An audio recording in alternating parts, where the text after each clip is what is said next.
ashimwe.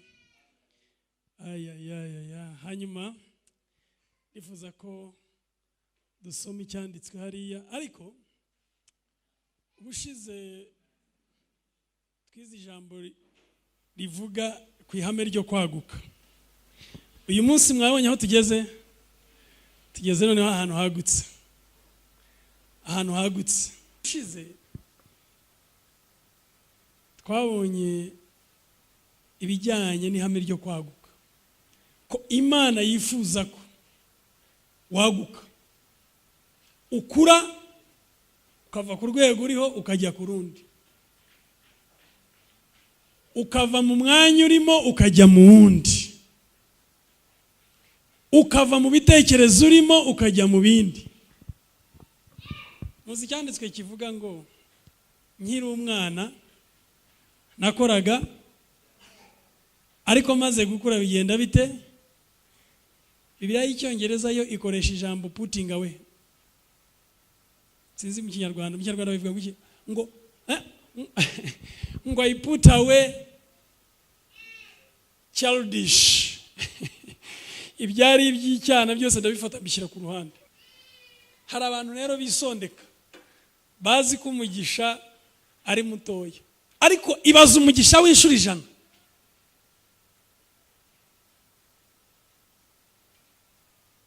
Ese ubundi reka mbabaze mwebwe mwicaye hano, namwe ko muri bakuru, ko mumaze igihe, mwari mwabona umuntu ubona inyungu inshuro 100? Mu bintu mumaze kubona, muri domaine ubamo, mu kazi ukora, waba uri umuhanzi, waba uri umukozi, waba ukorera leta, waba ukorera ikigo cyigenga, wari wabona umuntu ufata umusaruro akawukuba inshuro 100? Inshuro 100.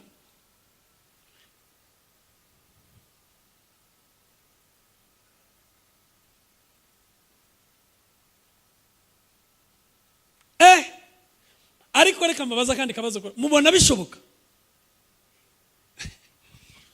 Mubona bishoboka cyangwa uko bitarabaho ntibinashoboka? Ariko murabona akazi dufite kuntu kangana, murabona urugendo dufite kuntu rungana, kugeza ahantu dukoze ku mutima w'Imana ikaduha umugisha, byaba mu bitekerezo byacu, byaba mu mitekerereze yacu, byaba mu na innovation. Ariko ubu reka mbabaze, murumva akazi dufite ukuntu kangana? None se ukuboko kw'Imana kwaraheze cyangwa ntimukwizera? Cyangwa ntitukwizera? Ukuboko kw'Imana turakwizera? Muzi ibintu biri mu kuboko kw'Imana tutari twagira ubushobozi bwo gutapinga. Sinzi icyo Kinyarwanda ko nahita nkibona. Ari umuntu muzaza w'inshuti yanyize kumbwira ati ntabwo ari byiza kuvuga yuko ikintu cyose ari ukukibyaza umusaruro. Umuntu wambaye ati runaka ubwahari reka tumubyaza umusaruro, ati ibyo ntabwo ari byo. Babyaza umusaruro isambu, babyaza umusaruro iki, ariko ntabwo umuntu bamubyaza umusaruro. Hati icyo Kinyarwanda mwagikuye. Ariko kubyaza umusaruro ubushobozi buri mu kuboko kw'Imana nicyo numvaga nshaka kugeraho neza. Ngo muri icyo gihe uwo mugabo witwa Isaka ngo abiba muri icyo gihugu, ndategeza ko hari n'abandi babibaga, ngo agiye kweza, Imana ngo ifata ibyo yabibye, agiye kweza ngo imukubira inshuro 100. Shira mu kigero mu rwego rwo gukorera mu rwo ari rwo rwose. Hari bavuga ati jewe si impinga nta kibazo, ariko nawe hari icyo ukora. Ni icyo ukora utekereza, ugitekereza Imana igikubiye inshuro 100 uko byagenda. Muzi ijambo hit munarize?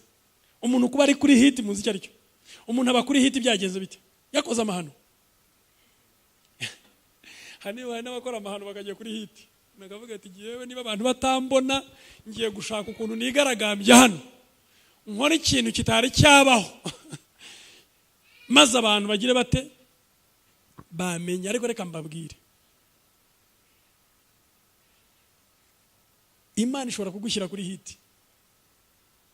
Ishobora gufata akazi ukora ikagakuba inshuro 100, igafata imbuto bibye, igafata igitekerezo ugize, yajya kugikuba ikagikuba kangahe?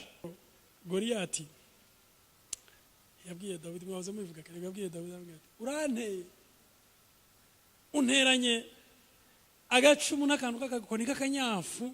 Ndabona bivuga gutya ariko murabizi ko byanditse. None se ndimbwa, ubuteye imbwa kuza ufite akantu k'agakoni n'akantu k'agacumu kari aho ngaho korohereye. Ubu koko nimbwa uje gukubita? Nimbwa. Dawudi arabibona ko ari igikuta kimuhagaze imbere. Goliyati Bibiliya imuvugaho, iravuga ikavuga uburebure bwe, ikavuga igituza cye, ikavuga ibintu yari yitwaje. Noneho ukavuga se ibintu bibaho ubundi, bakavuga icumu yari afite ibiro byaryo, ibiro ntabwo ari amagarama, ibiro. Ikintu cy'icyuma gifite ibiro nka bingahe ku buryo agabye ashaka kujyamo. Dawudi arabireba, ariko Bibiliya nababwira yari afite influence ku buryo n'ikintu cyamuhagarara imbere ngo arangije ataranakora yibuye ngo arimutere, ngo arabanza aravuga ati wowe unteranye icumu, wowe unteranye ubushobozi bunini, wowe unteranye imbunda, wowe unteranye byose mushaka, niyo mwashaka byose mukabivuga namwe bijya bibatera ubwoba, wowe icyo nicyo unteranye. Atariko jewe nguteye, ataramutera ibuye. Ayo magambo arakomeye cyane mu yumva. Jewe mbere ko kurayibuye, jewe nguteye mu izina ry'Uwiteka Imana y'ingabo za Isirayeli, uri musuzugura. Reka duhaguruke. Isenga nk'umuntu uri ahantu hafungiranye. Wisenga nk'umuntu uri ahantu ukiri ahantu hafunze. Senga nk'umuntu uri ahantu hagutse. Imana idushyize ahantu hagize hate hagutse. Uwiteka Mana yacu, Mana y'agakiza kacu, Mana ya sogokuru Abrahamu, Mana itagihemuka, Mana itajya yisubira ku ijambo, Imana yasanze Isaka kamubwira iti ndi Imana ya so Abrahamu, ntugire ubwoba. Mwami Imana, ubwoko bwawe bumara ubwoba, buhe gutangira ibintu bishya, buhe gutinyuka ibintu bishya, buhe kwagura imyumvire n'ibitekerezo. Mu gihe urimo twasharinga, mu gihe urimo duprotokora, utwijiza mu nyubako nshyashya, Uwiteka aba ari nako protokora ibitekerezo byacu.